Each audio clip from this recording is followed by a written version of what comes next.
The Depression Cure, the six-step program to beat depression without drugs. By Stephen S. Ilardi, Ph.D. Narrated by Jeffrey Kafer. Copyright 2009 by Stephen S. Ilardi. This unabridged audiobook is published by arrangement with Da Capo Lifelong Books, a member of the Perseus Books Group, and was produced in the year 2012 by Tantor Media, Incorporated, which holds the copyright thereto. Publisher's note: figures, tables, and appendices A and B in this audiobook appear in a printable PDF, which has been included on the first audio and MP3 CD.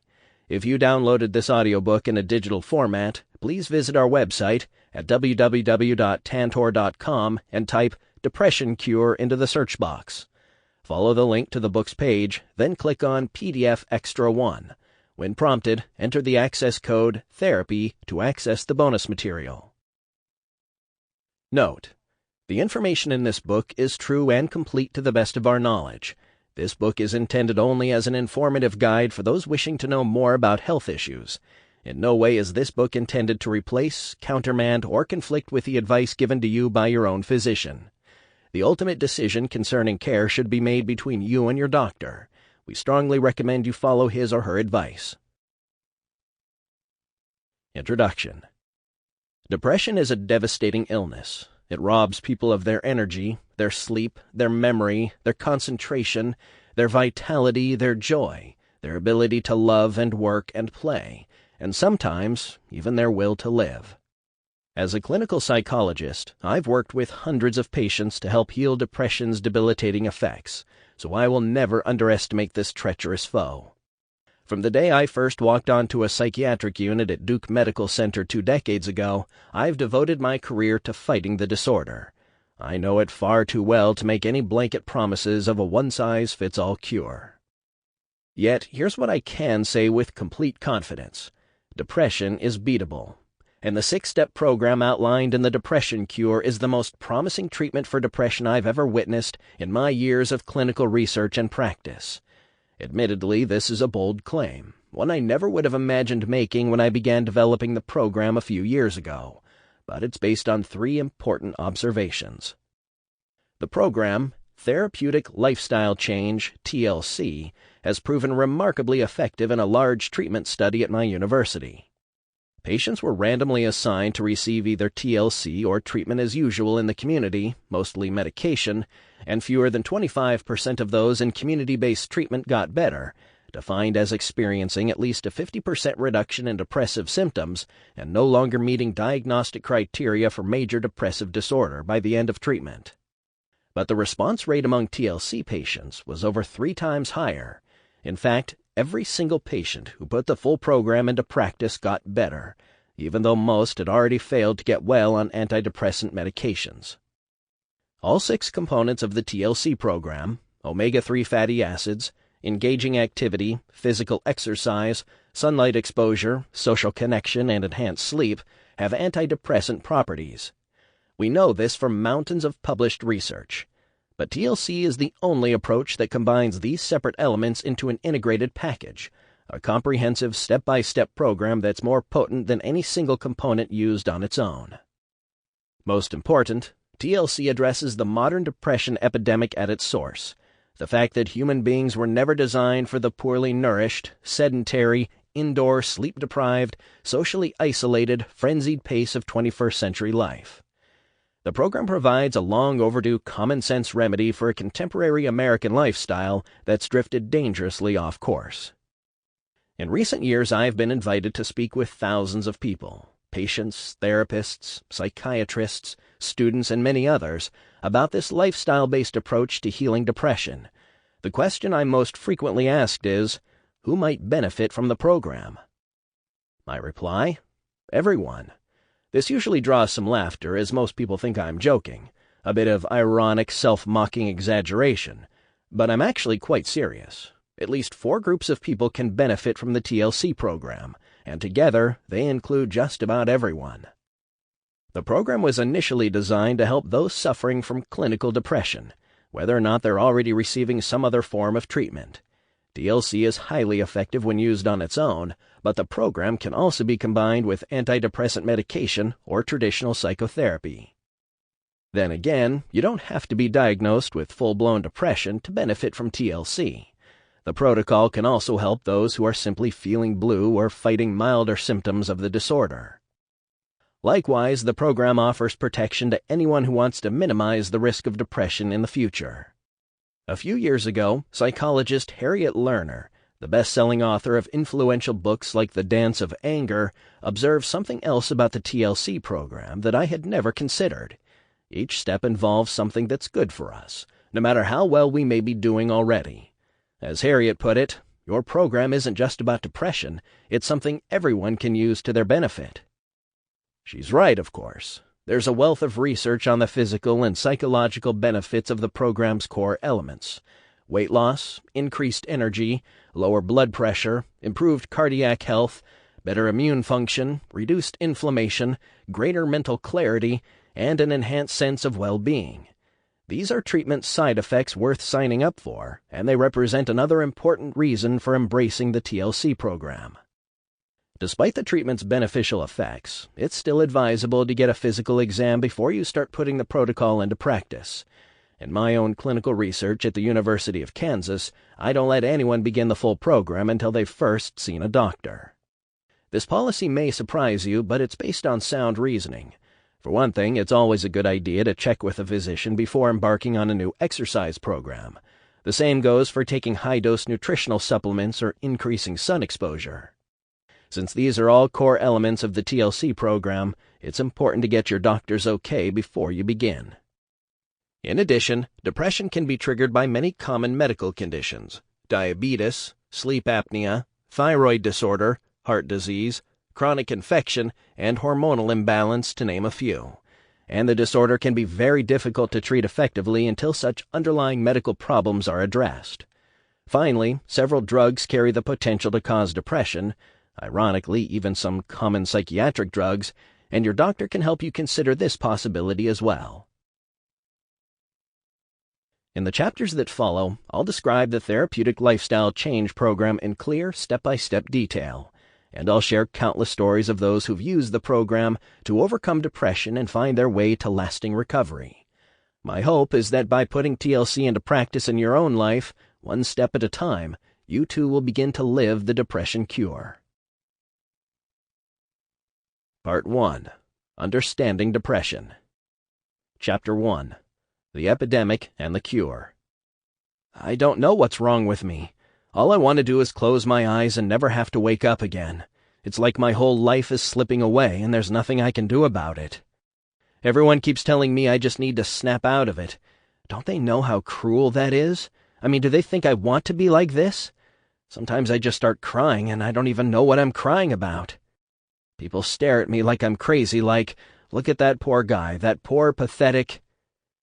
Phil's voice trailed off as he slumped forward in his chair and cradled his head in his hands. He fixed his gaze on the office floor and whispered, "I'm sorry." He repeated the phrase over and over, like a mantra. Note: all names and other potentially identifying information for each patient have been altered to preserve confidentiality. Even though I was all too familiar with the devastating effect of depression, I still found it difficult to picture what Phil had been like just a few months earlier before his illness struck.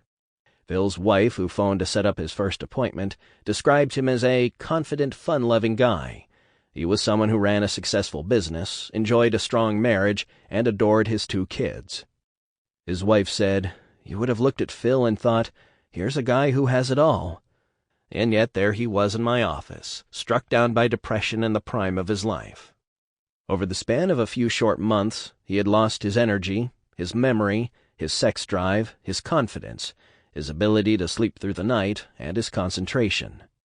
He could no longer function effectively at work. He had completely withdrawn from his friends and his family. Lately, he'd even lost his will to live.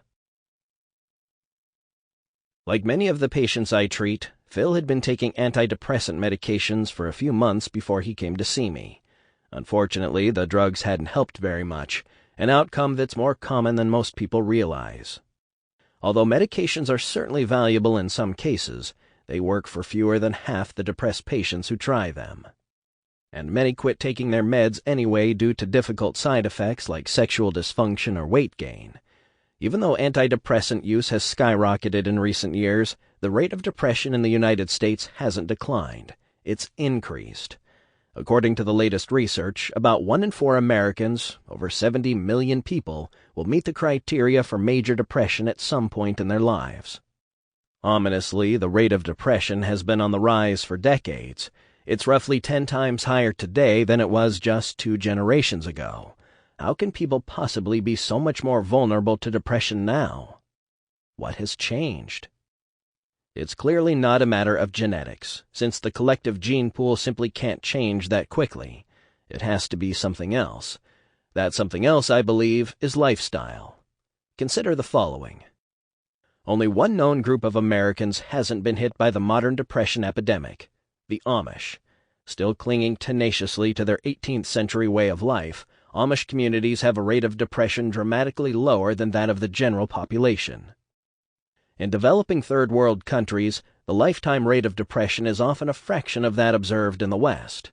However, the prevalence of depression has begun to go up in those countries where people are shifting from more traditional to more Americanized lifestyles. The risk of depression has increased relentlessly in recent years across the entire industrialized world, such as Britain, Germany, Australia, New Zealand, and South Korea. It's not just an American phenomenon. Modern-day hunter-gatherer bands such as the Kaluli people of the New Guinea highlands have been assessed by Western researchers for the presence of mental illness. Remarkably, clinical depression is almost completely non-existent among such groups, whose way of life is similar to that of our remote ancestors.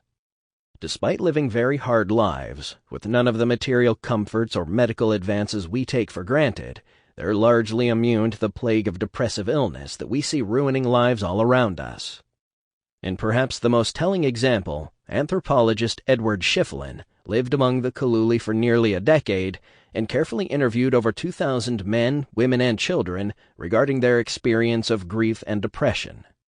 He found only one person who came close to meeting our full diagnostic criteria for depressive illness. Such cross-cultural studies make one thing quite clear.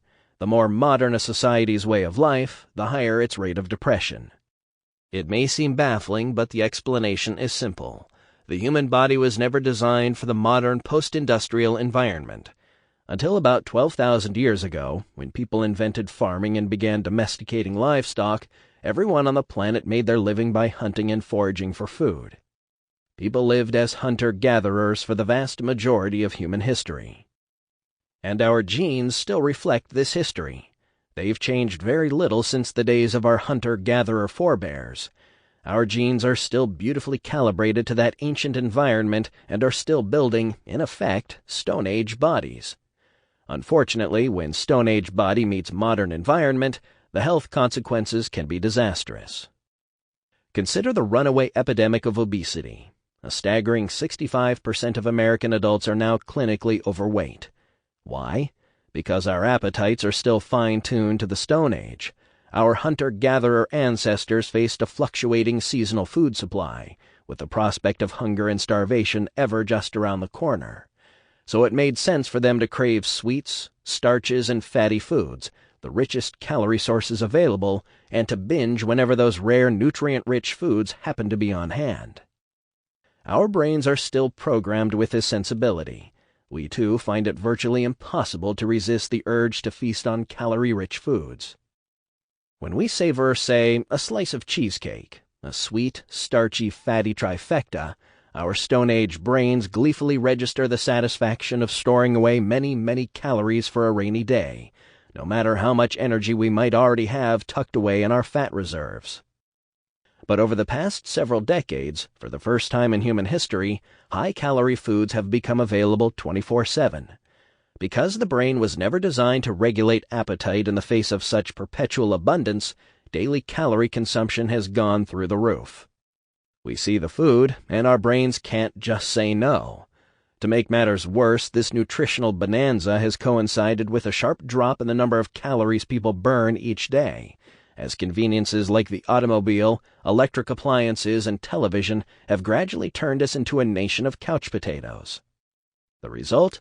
A modern epidemic completely explained by recent changes in lifestyle.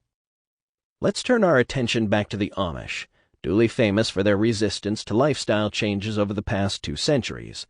Their rate of obesity? A recent study puts it at a mere 4%. As for modern-day hunter-gatherers, their obesity level is approximately 0. But can the modern epidemic of depression, like that of obesity, really be explained by changes in the way people live? A wealth of scientific evidence says it can, and it goes far beyond cross-cultural studies. As we'll discuss in the next section, this evidence has important implications that may forever change the way we understand and treat depression. The antidepressant lifestyle. In many respects, modern Americans should be among the happiest people in the history of the world. Whether we look at rates of infant mortality, hunger, medical care, life expectancy, or material comforts, Americans are better off on average than the vast majority of people who have ever lived. Doesn't it follow, then, that we should also be among the least likely to get depressed? Shouldn't we at the very least have lower rates of depression than contemporary hunter-gatherers whose lives are so much harder than our own? After all, they're much more likely than we are to experience tragic events like the death of a child, crippling illness, or violent assault, events that can serve as powerful triggers of depression. Yet even as they suffer these disastrous events, hunter-gatherers rarely become clinically depressed. For some reason, they're much more resilient than we are. It's a good thing, too, because if they weren't, the human species probably would have become extinct back in the days of our remote ancestors. But how are hunter-gatherers able to weather life's storms so effectively? That's the question I kept coming back to when I began wrestling with this mystery a few years ago. What emerged from my quest after poring over hundreds of published studies in search of clues was a finding so clear and so obvious in hindsight, I was amazed no one had ever noticed it. The hunter-gatherer lifestyle is profoundly antidepressant. As they go about their daily lives, hunter-gatherers naturally wind up doing many things that keep them from getting depressed. They do things that change the brain more powerfully than any medication. For most of human history, everyone benefited from the antidepressant effect of these ancient lifestyle elements. As a result, people were able to cope with circumstances vastly more difficult than most of us ever face today.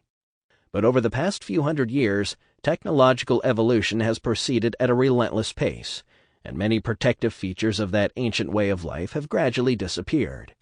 Accordingly, the rate of depression has begun to spiral out of control.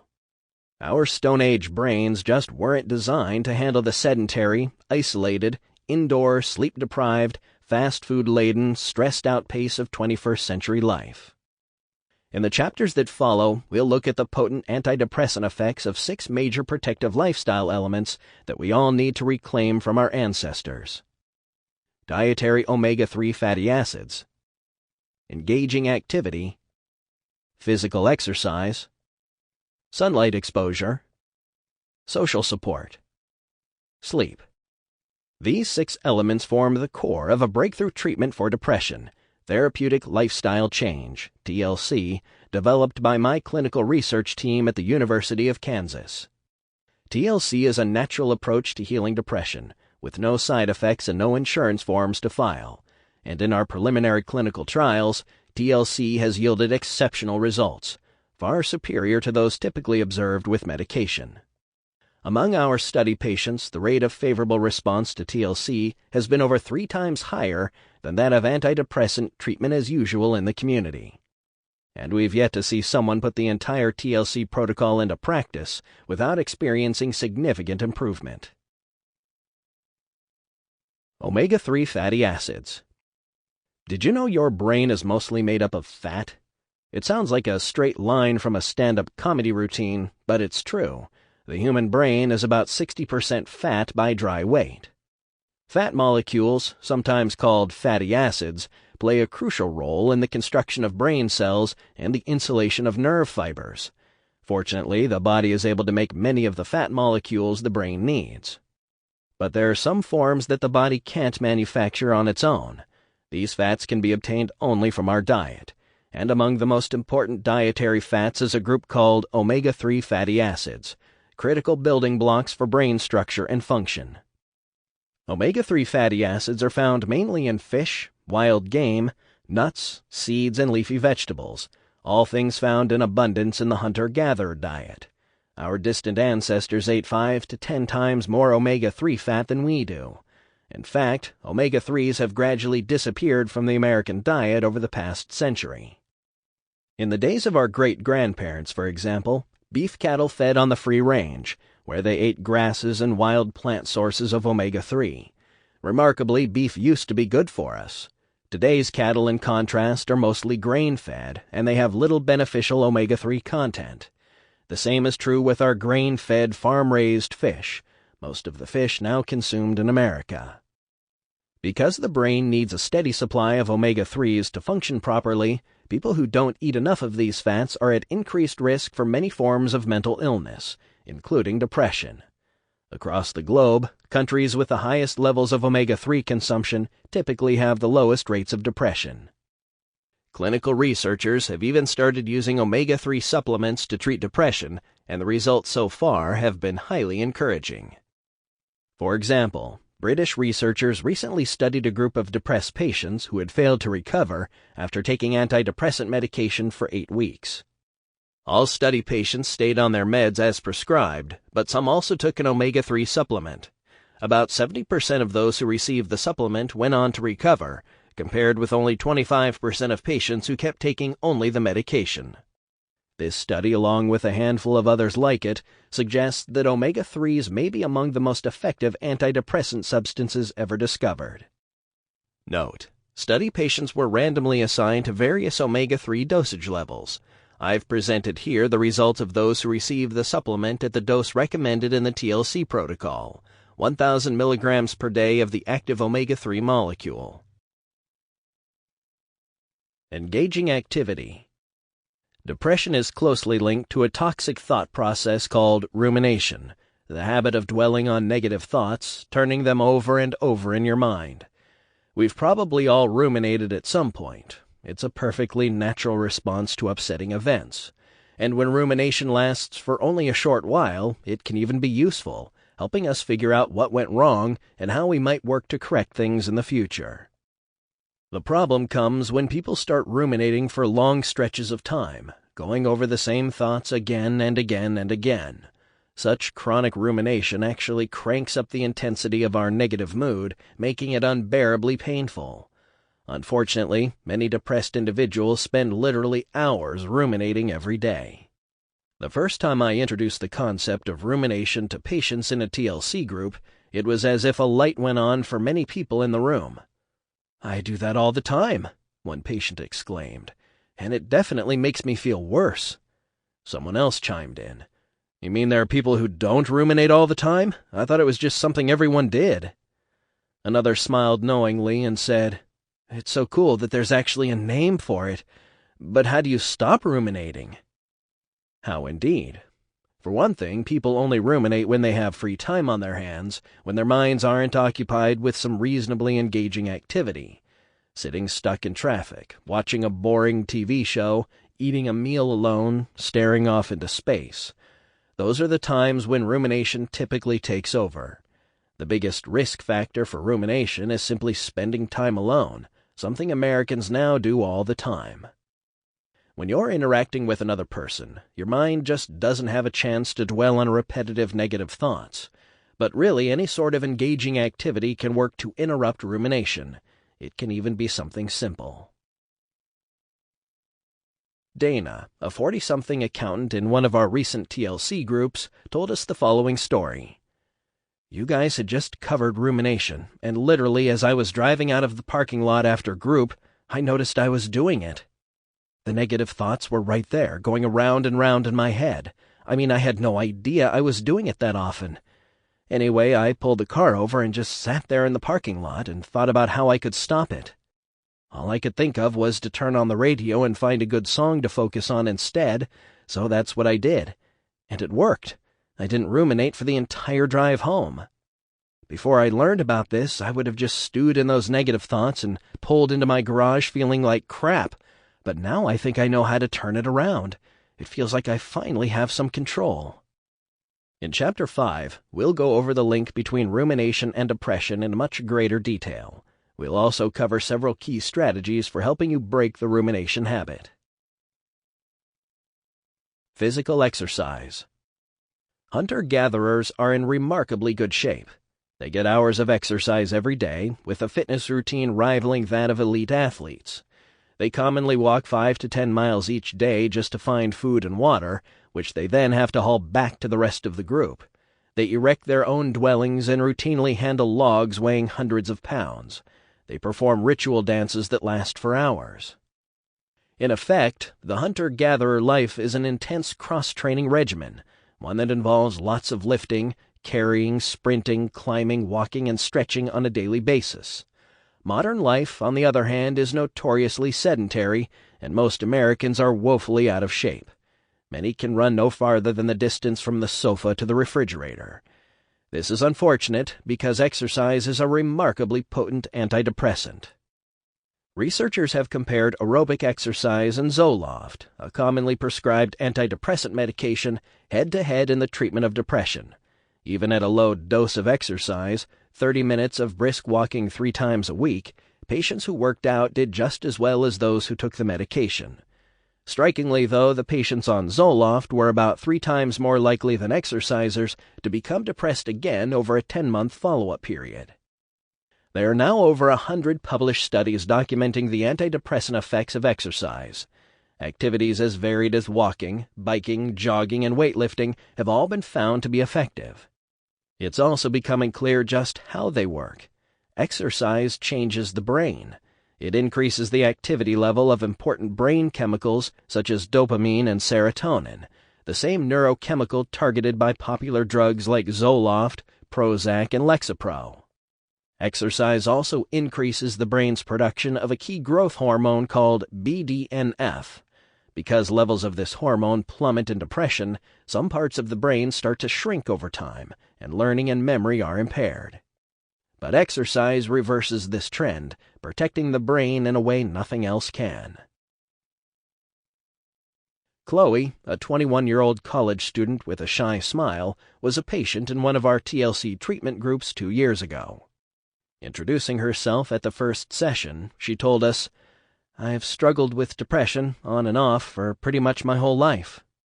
Abandoned by her mother and raised by an alcoholic father, who often left her to fend for herself, Chloe confessed that feelings of loneliness and sadness were constant fixtures of her childhood and adolescence. Things got even worse when she went off to college, where she fell into a debilitating episode of clinical depression. By the time she started treatment, she had stopped attending her classes and instead spent much of her time holed up alone in her apartment. I spoke with Chloe early on in her treatment about the therapeutic value of exercise, but she said she'd never enjoyed working out. She also expressed a strong distaste for the whole gym scene. I reassured her that our goal was to help her find some kind of physical activity she could enjoy. "I guess I used to like riding my bike as a kid," she recalled, "but I haven't done anything like that in years." With a little encouragement, she agreed to make a trip home to pick up her old bike and bring it back to campus. The following week, Chloe started going out for short rides, mostly just exploring the streets around her neighborhood. But before long she was pedaling all over town, often riding for over an hour each day. Within a few weeks, Chloe began noticing a bit of improvement in her mood, her energy, and her sleep. Even though she was still depressed, this modest turn for the better seemed to spark a glimmer of hope. So, despite her continued symptoms, she kept on riding, and things slowly kept getting better. The following week, buoyed by her increased energy, a typical side effect of regular exercise, she worked up the courage to venture out shopping with some girls who live next door in her apartment complex. Chloe found, much to her surprise, that she actually enjoyed herself. Soon it was like a vicious cycle in reverse. Exercise led to increased energy, which led to a better mood, which led to greater social activity, which led to more exercise, since she rode her bike to most social engagements, which led to increased energy, and so on.